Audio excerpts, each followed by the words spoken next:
আসসালামু আলাইকুম আপুরা। আপনারা সবাই কেমন আছেন? তো আমিও ভালো আছি। তো আপুরা আসলে আমি সকালবেলা ঘুম থেকে উঠে যেভাবে পরোটাটা বানিয়েলাম এবং আলু ভাজি করলাম, তো সেগুলো নিয়ে আপনাদের সামনে হাজির হলাম। আমি ভাবলাম যে আজকে আমি আমার ঘরের জন্য যা যা রান্না করব, তো সেগুলো নিয়ে আপনাদের সামনে হাজির হলাম। আসলে সকালবেলা আলু ভাজি পরোটা দিয়ে খেতেও ভালো লাগে। আর চাটা আমি চুলায় বসিয়েছি, তো চাও হচ্ছে, যেহেতু চা ছাড়া আমার চলেই না। চা এবং কফি আমার একটা মানে প্রিয় জিনিস বলতে গেলে। অনেকেই আমাকে নিষেধ করছিল চা বেশি খেলে গায়ের রং কালো হয়ে যাবে, চা খেও না। আমি বিগত প্রায় অনেক বছর যাবতই প্রায় চা খাই, কই কিছুই হয় না। তো আমি খেয়েই যাচ্ছি। তো এই তো সকালে নাস্তা পর্ব শেষ, তো ভাবলাম আমার সব কিছু যেহেতু আমি প্রস্তুত করে রেখেছি, আজকে ভাবছি আগে রান্নার কাজটা সেরে ফেলবো। তো যা ভাবা তাই কাজ। আমি আগে ভাগে আমার পেঁয়াজ কুচি, রসুন কুচি এবং কাঁচামরিচ এবং টমেটো এগুলো আমি সব কেটে রেখেছিলাম। এখানে আমি আজকে রান্না করব ফুলকপি ভাজি, লইটা শুটকি এবং ডিম ভুনা। তো যেহেতু অল্প রান্নাই আর খুবই সাধারণ রেসিপি, তাই আমি ভাবলাম যে এগুলো করেই ফেলি। এগুলো তো করতে খুব একটা সময় লাগবে না, যেহেতু হাতের কাছে সব কিছু তৈরি এবং মশলা আমি সব রেডি করে রেখেছি। তো যা ভাবা তাই শুরু করে দিলাম আর কি। তো এখানে পেঁয়াজ এবং রসুন কুচি এবং কাঁচামরিচ দিয়ে হলুদ মরিচ জিরা ধনিয়া দিয়ে দিলাম। তো এখানে একটু সামান্য পরিমাণ পানি দিয়ে দিলাম। তো আমি মশলার সাথে পরিমাণ মতো লবণ দিয়ে দিয়েছি। আসলে লবণটা একটা আন্দাজ হয়ে গিয়েছে, আর এখন আর তেমন একটা হয় না। তো পরিমাণ মতো কিছুটা টমেটো দিয়ে দেবো। তো এখানে আমি ফুলকপিটা আগে ভাগে কেটে ধুয়ে পরিষ্কার করে রেখেছি। আমি ফুলকপি সবসময় কী করি, যখনই আমি ভাজির জন্য কিংবা তরকারির জন্য যাই করি না কেন আমি একটু ভিজিয়ে রাখি। যদি পোকা থাকে সেটা বের হয়ে যায়। তো কিছুক্ষণ আর কি এটা করি, তারপরে আমি এটাকে পরিষ্কার করে ধুয়ে নিই।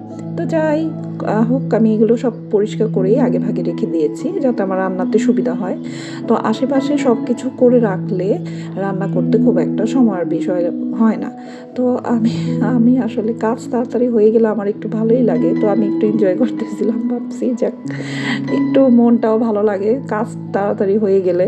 আর বিশেষ করে দেখা যায় কি, সারাদিন কাজকর্ম নিয়ে ব্যস্ত থাকলে না ভালো লাগে না। দেখা যায় নিজের প্রতি যে একটা টেক কেয়ার নেওয়া সেটা হয় না। শুধু কি রান্না বাড়ার ঘরের কাজকর্মই করব, নিজের যত্ন নেওয়ারও তো প্রয়োজন আছে, তাই না? তো তাই আজকে আমি এই তো মশলাটা কষে গিয়েছে, এখন আমি যা ফুলকপিটাকে আগে ভাগে ধুয়ে রেখেছিলাম, পরিষ্কার করে রেখেছিলাম, সেটাকে দিয়ে দিলাম। ও এই তো এখন এটাকে ভালো করে নেড়ে চেড়ে দিব। এখানে তো মশলা খুবই সামান্য, যেহেতু ভাজি আর ফুলকপি ভাজি। এখন আপনি দেখবেন শীতের দিনে কিন্তু শীতের সবজিগুলো খেতে ভালোই লাগে, খারাপ লাগে না। আর আমার কাছে বিশেষ করে আমি সবজি খুবই পছন্দ করি। মানে আমার কাছে যদিও হয়তো মানুষ ভাবতে পারে হয়তো একই সবজি বারবার, যেহেতু এটা শীতের দিনে এগুলোই বেশিরভাগ শিম, আলু, শিম, ফুলকপি, তারপরে আপনি পাতাকপি, গাজর এগুলাই তো বেশিরভাগ শীতের দিনে খাওয়া হয়, স্বাভাবিক, সচরাচর শালগম। তো যাই হোক, শীতের সবজিগুলো আমি ভাজি খাই, শীত হোক গরম হোক আমার কাছে সবজি সবসময় ভালো লাগে। আমি সবজি ভাজি খেতে, তরকারিতে দিতে আমার কাছে ভালো লাগে। মানে সবজি ছাড়া আমার আর কি চলেই না বলতে গেলে, এমন অবস্থা। তো যাই হোক, মানে সবজি থাকতেই হবে আমার, ভাজি একটা থাকতেই হবে, তরকারি যেটাই হোক না কেন। তো যাই হোক, আমার কোনো ধরা বাঁধা কোনো নিয়ম নেই। আমি সবসময় সব কিছু যেটা ভালো হয় সেটাই আমি খাই। কথা, রান্না ভালো হলে রান্নার উপর ডিপেন্ড করে, আমি সব কিছুই খেতে পারি। আর বিশেষ করে এটাই আর কি। তো খাওয়া তো কোনো ধরা বাঁধা কোনো বিশেষ কোনো সিস্টেম নেই আর কি, নিয়ম নেই।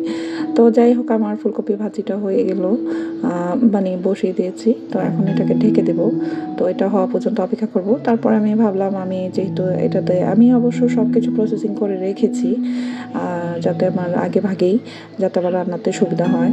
তো এইভাবে করেই আসলে দেখা যায়, এই রান্না বাড়া করে আবার ঘরের কাজকর্ম করব বলি যে কাজকর্ম করতে হয়তো খুব তাড়াতাড়ি হয়ে যায় না, সেটা হয় না। দেখা যায় এগুলো করতে করতেই বেলা তো ছোট, খুব তাড়াতাড়ি বেলাটা শেষ হয়ে যায়, মানে বুঝতেই পারি না যে কখন শেষ হয়ে যায়। তো ওই আমি ভাবলাম ওইটাতে দিয়ে দিই, ওটার মধ্যে আমার ভাজিটা হতে থাক। তো এটাতে আমি সুন্দর করে আমার লোটা শুটকি ভুনা যেহেতু করব, তো এখানে আমি বেশি করে কাঁচামরিচ দিয়েছি, একটু শুটকিটা আমার ঝাল ভালো লাগে, বেশি করে রসুন দিয়েছি, রসুন কুচি এবং পেঁয়াজ কুচি। তো শুটকি ভুনাটা আমি আগে ভাগে আমি লোটা শুটকিটাকে ভালো করে কুসুম গরম পানি দিয়ে ভিজিয়ে রেখেছিলাম কিছুক্ষণ। তারপরে আমি ওটাকে ভালো করে ধুয়ে নিয়েছি পরিষ্কার করে, যাতে বালু না থাকে। তো সেভাবে পরিষ্কার করে ধুয়ে নিয়েছি। তো এখন শুধু রান্নার পালা, রান্নাটা করব।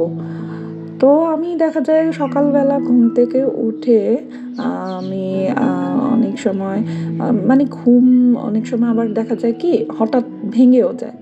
তো ভেঙে যায় তখন দেখা যায় আবার করে যে ভাবি যে উঠে যাই, আবার চিন্তা করি কি করব। তখন দেখা যায় কি কাজের তো শেষ নেই, ভাবি যে যাক সব একে একে করে ফেলি। অনেক সময় 8টার সময় ঘুম ভেঙে যায়, আবার অনেক সময় দেখা যায় 9টার সময় ঘুম ভেঙে যায়। যখন আগে ভাগে উঠি তো কাজগুলো গুছিয়ে রাখি।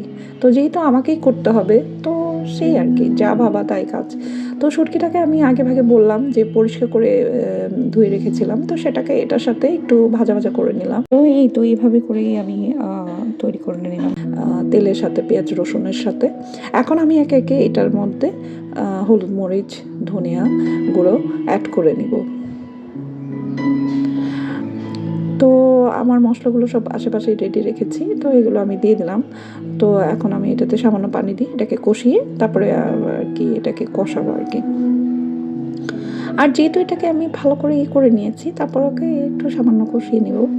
আর আমার কাছে আসলে আমি কাঁচামরিচটা একটু বেশি দিয়েছি। আমার কাছে শুটকি ভুনাগুলা যেহেতু ভর্তা কিন্তু একটু ঝালই ভালো লাগে, এটাই স্বাভাবিক। ভর্তা কিন্তু আপনি দেখবেন সচরাচর ভর্তাগুলো একটু ঝালে হয়। তো কেউ হয়তো শুকনো মরিচের ঝালটা বেশি দেয়, কেউ কাঁচামরিচ। আমি বিশেষ করে আমার কাঁচামরিচের ঝালটাও দেই, শুকনো মরিচের ঝালটাও দেয়, যে যেমন খায়। তো এই তো ওখানে আমার ফুলকপি ভাজিটা প্রায় হয়ে আসছে। এখানে আমার শুটকিটাও আমি বসিয়ে দিলাম। তো এই তো এখন শুটকিটা হয়ে আসবে, সামান্য একটু পানি দিব শুটকিটা গলা পর্যন্ত, ব্যাস। শুটকি ভুনা করতেও খুব একটা সময় লাগে না। আর একটু রসুন বেশি দিই আর কি আমি আর কি। আর যেহেতু শুটকি ভুনাতে তো একটু রসুন বেশি লাগবেই, এটাই স্বাভাবিক। তো এই তো আমার ফুলকপি ভাজি শুটকি ভুনা কিছুটা হয়ে আসলে আমি ডিম ভুনা করব। ডিমটাকে আমি আগে ভাগেই সিদ্ধ করে রেখেছি, ছিলে রেখেছি। তো এই তো আমি ভাবলাম যেহেতু রান্না করবই, তো সকাল সকালে আজকে রান্না করে তারপর ঘরের অন্যান্য কাজকর্মগুলো করব। তো এটাই আর কি। তো দেখা যায় এই কাজকর্মগুলো করতে করতে দেখা যায় বাহিরে কোনো কাজ থাকলে আমি করতে পারি না। আমার দেখা যায় বাহিরে কোনো কর্ম থাকলে বা কোথাও যাওয়ার প্রয়োজন পড়লে, কোনো জরুরি কোনো জিনিস কেনার প্রয়োজন পড়লে দেখা যায় আমি আর যেতে পারি না, সময় হয়ে ওঠে না। তো এই তো আমার শুটকি ভুনাটা এই যে হয়ে গেল। তো এটাকে আমি একটা বাটিতে উঠিয়ে নিব। আর এখানে আমার ফুলকপি ভাজিটাও হয়ে গেছে। তো এখন আমি ভাবলাম যে আমার যেহেতু ডিমটা আমি সিদ্ধ করে রেখেছি, তো এখন ডিম ভুনাটা করে ফেলবো। তো আমি এটাকে হলুদ মরিচ দিয়ে লবণ দিয়ে একটু মাখিয়ে একটু হালকা ভাজা দিয়ে নিব, যেহেতু ডিম ভুনাটা একটু হালকা ভাজা দিয়ে নিলে ভালোই লাগে। তো আসলে আমি ঘরের রান্নার জন্য আমি যা খাবো, মানে সেটাই যা রান্না করছি, মানে যা খাওয়ার জন্য রান্না করছি সেটাই দেখালাম আর কি। তো এখানে বিশেষ কিছু না, তো আগে ভাগেই বললাম। তো এই আর কি। তো দেখা যায় ঘুম থেকে অনেক সময় দেখা যায় রাতে ঘুমালে সকালে উঠলেও, আর সকালে কিন্তু বিশেষ করে অনেক সময় ঘুম ভেঙে যায়, আবার অনেক সময় দেখা যায় ঘুম ভাঙে না। তো যেদিন ঘুম ভাঙে না সেদিন একটু দেরি হয়ে যায় আমার রান্না বা অন্যান্য কাজকর্মে। আর দেখা যায় যেদিন ঘুম ভাঙে না তো আলসেমি লাগে। আর আমি চাই না আসলে আমার কোনো আলসেমি লাগুক, যেহেতু আলসেমি করলে আসলে আমি মনে করি যে পরবর্তীতে আমার কাজকর্মে তো পিছিয়ে যায়, অন্যান্য কাজকর্মগুলো করতেও সমস্যা হয়, এই আর কি। তো আমি ভাবছি যে সময়ের কাজটা সময় করে ফেলবো, পারলে দ্রুত করে ফেলবো, তাহলে এটা আমার জন্যই সুবিধা হয়। এই তো আমি আসলে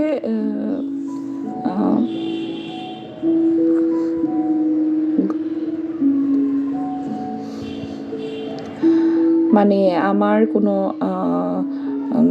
দেখা যায় দৈনন্দিন কোনো রুটিন করলেও রুটিন অনুযায়ী আমি কাজগুলো করতে পারি না অনেক সময়।